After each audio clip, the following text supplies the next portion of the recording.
Everyone is watching Iran. Everyone is watching the missile exchanges, the tanker threats, the back and forth over the Strait of Hormuz, and I understand why. That story has explosions, ultimatums, and a conflict that could reshape global energy markets overnight. But here's what I need you to do right now. I need you to take your eyes off that story for the next few minutes. Because while the entire world has been locked onto Tehran, China has been doing something far more calculated, far more dangerous, and almost completely invisible. China has been turning Iran's war into a laboratory, a live fire laboratory. And the subjects being tested are American pilots, American aircraft, and American military systems. That is the story nobody is telling you. And by the end of this video, you will never look at the Iran conflict the same way again. Here is what we are going to cover today. First, I am going to show you exactly what China has allegedly been supplying to Iran and why the specific weapon systems involved tell us something profound about Beijing's strategic intentions. Not just what the weapon does, but why that particular weapon in that particular conflict at this particular moment. Second, I am going to introduce you to a framework I am calling the Live Fire Laboratory, and I'm going to show you that this is not speculation, not conspiracy, but a documented pattern of great power behavior that goes back 70 years and has been studied at the highest levels of military strategy. Third, I am going to walk you through precisely what categories of data China is collecting from every engagement between Iranian air defenses and American aircraft. And I am going to explain in concrete terms why that data does not stay in Tehran, it travels, and where it travels matters enormously. And fourth, I am going to give you my honest assessment of what all of this means for Taiwan, for the Pacific balance of power, and for every American who assumes that the next major conflict will look roughly like the last one. Stay with me through all four of these, because the picture that emerges is one that Washington has not fully explained to the American public. And the gap between what is happening and what is being publicly discussed is wider than it should be. Let us start with the weapon itself, because the specific system allegedly being transferred is not an accident, and most coverage of this story glosses over the technical details in ways that obscure the real significance of what is being reported. The weapon in question is the Man-Portable Air Defense System, what military analysts and defense professionals call MANPADS. These are shoulder-fired, surface-to-air missiles, compact, relatively inexpensive, deployable by a single trained operator without specialized ground infrastructure, without radar installations, without the kind of fixed military architecture that can be targeted and destroyed from the air. A soldier, a militia fighter, an irregular combatant can carry one of these systems in a case, set it up in minutes, and engage a target flying at low to medium altitude. Now, I want to be precise here because precision is what separates analysis from commentary. The reporting on Chinese-supplied MANPADS reaching Iran is described as alleged. It has been referenced publicly by Taiwan's own security establishment as part of a broader assessment of Chinese behavior during the current conflict. China publicly and categorically denies providing military equipment to any party engaged in active warfare. I'm not presenting this as confirmed classified fact. I am presenting it as reported, analyzed by serious defense institutions, and strategically significant regardless of whether every operational detail has been independently verified. Because even the allegation taken seriously by Taiwan's security services tells us something important about how China is being perceived by the countries that watch it most carefully. Here is why the specific weapon matters so much. A MANPADS is not a strategic weapon in the conventional sense. It does not threaten aircraft carriers operating in open water. It does not threaten high-altitude strategic bombers. It does not threaten cruise missiles or ballistic missiles or the kind of standoff systems that define the outer boundaries of American military power projection. What it threatens is something more specific and in some ways more operationally significant. It threatens the middle layer of American air power.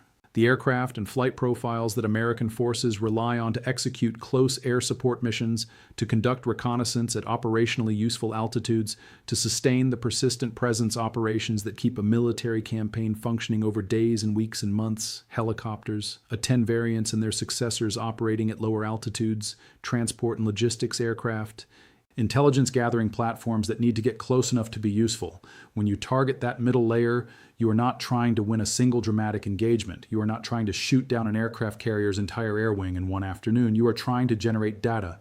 Systematic, replicable, statistically meaningful data about how American pilots respond to that specific threat, at what altitudes they begin their evasive maneuvers, at what speeds, with what combination of kinetic and electronic countermeasures, and crucially, how those responses vary between pilots, between aircraft types, between different operational contexts.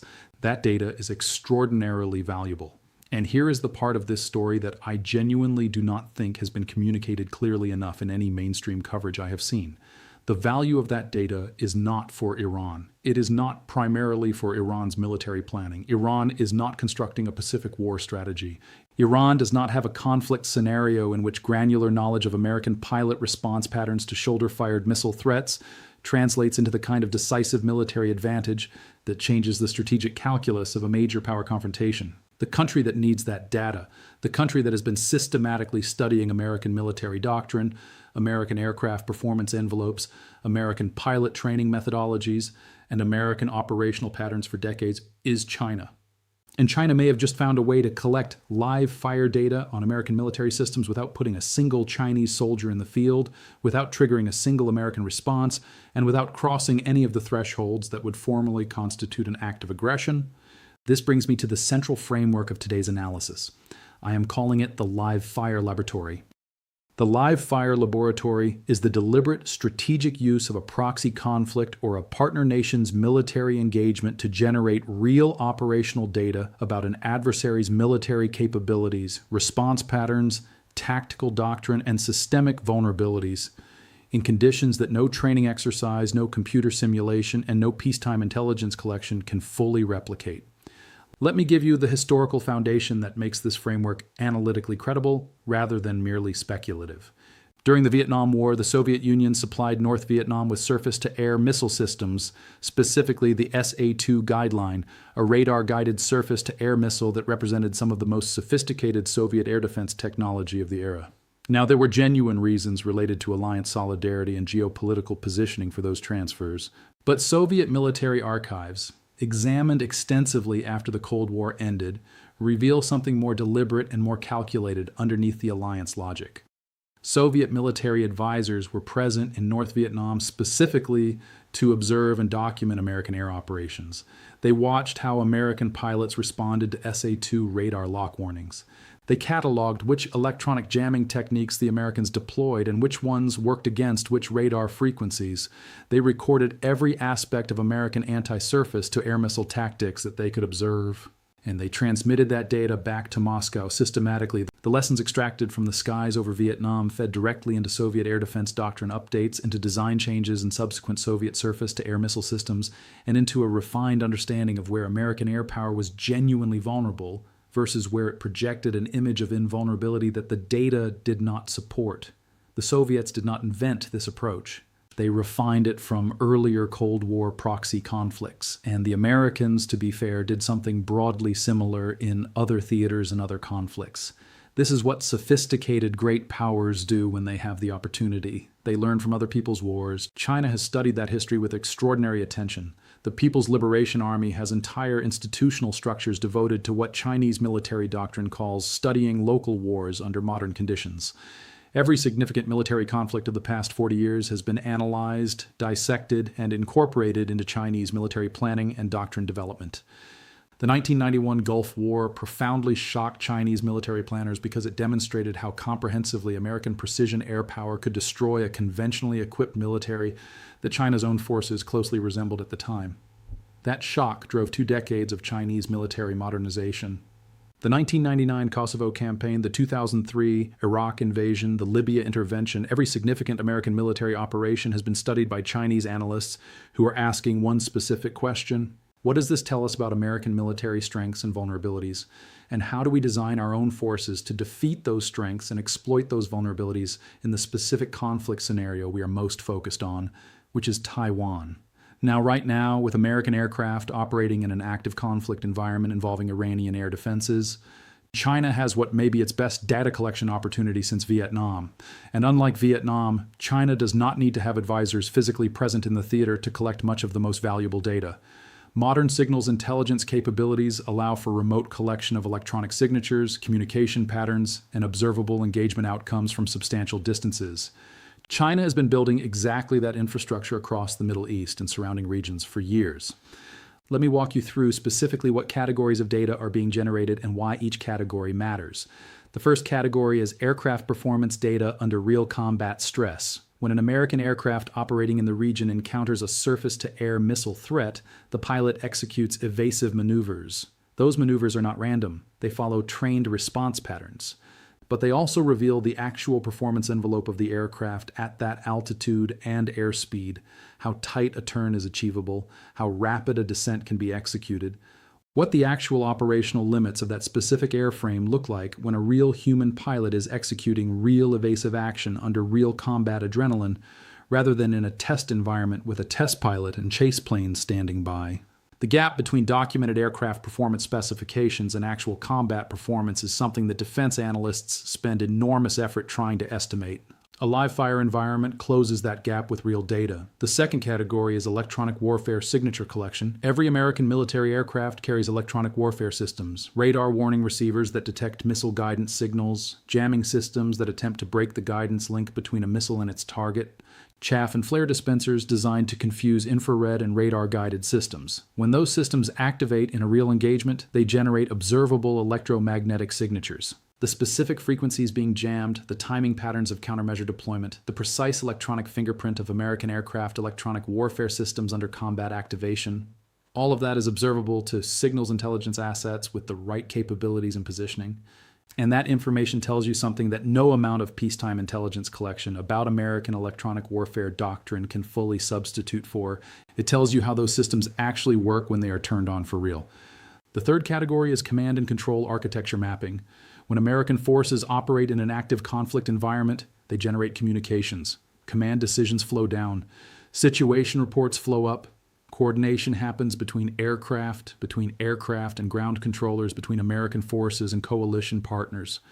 The specific frequencies, the encryption pattern behaviors, the rhythm and structure of American command communications under real operational pressure, all of that is different from exercise communications. Real operations generate real signatures. And those signatures, accumulated over the course of an active military conflict, allow an adversary with sufficient signals intelligence capacity to build a detailed picture of how American forces actually coordinate when it genuinely matters. That picture is strategically valuable in ways that go far beyond any single engagement or any single theater. The fourth category is what I would call doctrinal response mapping. Every time American forces encounter a specific threat and respond to it, they are revealing something about their doctrine. Not the written doctrine that exists in classified manuals, but the actual implemented doctrine that lives in the trained responses of real pilots, real operators, real commanders making real decisions under real-time pressure. How quickly does a formation respond to a MANPADS threat? Do they immediately change altitude and egress, or do they attempt to engage the threat position? What is the coordination pattern between aircraft in a flight when one aircraft is engaged? These doctrinal fingerprints, accumulated across multiple engagements, allow an analyst to construct a model of American tactical behavior that is far more accurate than any model built purely from open source analysis or peacetime intelligence collection. Now let me connect all of this directly to Taiwan, because this is where the analysis moves from being interesting to being genuinely consequential. The central military challenge that China faces in any Taiwan conflict scenario is a specific and well understood one. How do you degrade American air power quickly enough and comprehensively enough to prevent the United States from establishing air superiority over the Taiwan Strait in the critical early phase of a conflict? Measured not in weeks but in days, everything in Chinese military planning for a Taiwan scenario flows from that question. Because Chinese planners understand that if American carrier-based and land-based air power arrives in the theater intact, at full operational capability, with functional command and control, and with electronic warfare systems performing as advertised, China's window for achieving its core objectives closes. The economics of the conflict shift dramatically against China once American air dominance is established. Every category of data being collected in Iranian airspace is directly relevant to that challenge. Aircraft performance data under combat stress informs Chinese targeting doctrine, telling Chinese planners more precisely which threats are most likely to degrade American air operations at which phases of a conflict. Electronic warfare signature data informs Chinese electronic warfare countermeasure development, potentially revealing gaps in American jamming and defensive systems that Chinese weapons designers can exploit. Command and control architecture data informs Chinese cyber and electronic attack planning, mapping the nervous system of American air operations in ways that could allow targeted disruption at critical moments. And doctrinal response mapping tells Chinese military planners how American forces will actually behave when the pressure is on. Not how their doctrine says they should behave, but how they actually do behave when real threats are engaging real aircraft with real consequences. I want to be absolutely clear about what I am and am not claiming here. I am not claiming that China is directing or controlling Iranian military operations. I am not claiming that every Iranian military decision is made with Chinese strategic data collection in mind. What I'm claiming is that China is a sophisticated, opportunistic, strategic actor that has both the intelligence infrastructure and the alleged weapons supply relationships to position itself to extract maximum strategic value from a conflict it did not start and does not control. Those two things are completely compatible. An opportunist does not need to cause the opportunity. They need only to recognize it and be positioned to exploit it. Let me now give you the full steelman counterargument. Because serious analysis requires engaging seriously with the strongest version of the opposing case, not a cartoon of it. The most serious counterargument goes like this. The MANPADS transfers, if they occurred, may be primarily driven by relationship management pressures rather than strategic data collection intent. China's relationship with Iran involves enormous energy purchase commitments, belt and road infrastructure investments, and complex diplomatic positioning that gives Iran significant leverage over Chinese decision-making. Supplying limited quantities of relatively modest defensive weapons to an embattled partner may simply reflect Chinese calculations about the cost of refusing Iranian requests, rather than a deliberate strategy to establish a live-fire intelligence collection operation. The data collection benefits, while real, may be a secondary consequence that Chinese analysts will certainly exploit, but that was not the primary strategic logic driving the transfer decision. Furthermore, the live-fire laboratory framework may overstate the speed and completeness with which China can operationalize the data being collected. Observing American aircraft behavior is one analytical challenge. Processing that observation into actionable updates to Chinese weapon systems, pilot training, electronic warfare doctrine, and operational planning is a far more complex institutional challenge that takes years to work through the system. The timeline between data collection and operational application may be long enough that the near-term strategic significance of this particular collection opportunity is somewhat overstated. I take both of those arguments seriously. Here is precisely where each of them breaks down for me. On the relationship management argument, the question is not whether relationship management pressures played a role in the transfer decision. They almost certainly did. The question is whether the data collection benefit is real and significant regardless of what primarily motivated the transfer. And the answer to that question is clearly yes. Both motivations can coexist. And when both coexist simultaneously, the strategic significance of the transfer is compounded rather than diminished. A decision that serves two major strategic objectives simultaneously is a better decision than one that serves only one. Chinese strategic culture has a long tradition of what might be called multi-purpose moves, actions designed to serve multiple strategic objectives at once. The MANPADS transfer, if it occurred, fits that pattern precisely. On the operationalization timeline argument, this underestimates the specific institutional capacity China has built for exactly this kind of analytical work. The People's Liberation Army's study of American military operations is not a casual academic exercise. It is a systematic, institutionalized, well-resourced effort that has been running continuously for over 30 years. The analytical infrastructure for processing observed American military behavior and translating it into actionable doctrine updates exists and has been functioning for a long time. China does not need to build that capacity in response to the current conflict. The capacity is already built. The conflict is feeding data into a machine that has been waiting for exactly this kind of input. Here is my verdict. I believe China is using the Iran conflict as a live-fire laboratory to collect systematic data on American military systems, pilot behavior under combat stress, electronic warfare signatures, and command and control architecture in real operational conditions that no peacetime intelligence collection or simulation can replicate. I believe this data has direct and significant applicability to Chinese military planning for the specific conflict scenario that sits at the center of Beijing's strategic calculations, a Taiwan contingency. And I believe the American public has not been given a sufficiently clear picture of what is actually being learned about American military capabilities in Iranian airspace right now, and what the downstream implications of that learning are. I could be wrong about the scale of Chinese collection. The intelligence infrastructure required for comprehensive collection of the signatures I have described is substantial, and I cannot assess from open sources precisely how much of it China has positioned in or near the current conflict theater. I could be wrong about how directly and quickly the data collected translates into operational improvements in Chinese military capability. Institutional friction is real, and the path from observed data to operational doctrine change is never as clean or as fast as a strategic analyst's framework might suggest. But the structural logic is sound. Proxy conflicts generate military data about great power adversaries. Sophisticated great powers have exploited that data throughout the history of modern warfare. China has both the historical awareness and the institutional capacity to do so now. And the specific data being generated in this specific conflict has a direct line of relevance to China's most consequential strategic planning challenge. Here's what I want you to watch in the coming weeks and months. Watch whether American forces begin adjusting their flight profiles and operational patterns in the region in ways that suggest awareness of enhanced signals collection efforts, operational security adjustments, changes in altitude bands, radio frequency discipline, electronic warfare system activation protocols are among the clearest signals that military planners have concluded their operational signatures are being actively collected and cataloged by a sophisticated adversary. Watch whether diplomatic pressure on China over alleged MANPADS transfers escalates beyond public statements into concrete, measurable policy responses. The gap between what American officials say publicly about Chinese weapons transfers and what they actually do in response tells you a great deal about how seriously Washington is taking the collection threat versus how seriously it is taking the diplomatic relationship with Beijing. Watch Taiwan's public statements about Chinese behavior during the Iran conflict with particular attention. Taiwan's security establishment has been unusually direct in recent months about naming what China is doing and why. That directness is itself a strategic signal.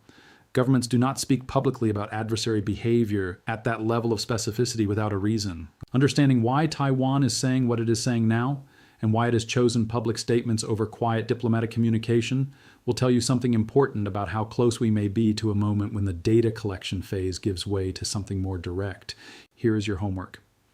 Find every public statement made by Taiwan's security establishment over the past 90 days that references Chinese behavior during the Iran conflict. Read them carefully and read them in sequence.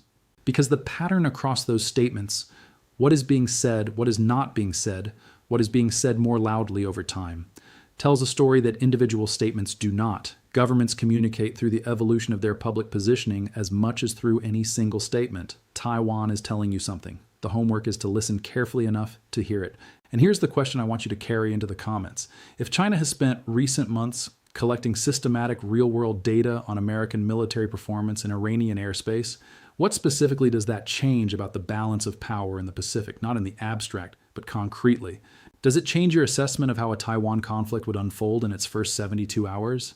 Does it change what you believe the United States needs to do right now? Not in 5 years, not after the next defense budget cycle, but right now to close the gaps that this data collection may be identifying and mapping? I do not have a clean answer to that question. And I think the honest reality is that nobody outside a very small number of classified briefing rooms knows exactly how significant this collection effort has been or how much of what China has observed has already fed into updated operational planning. The public debate about this has barely started.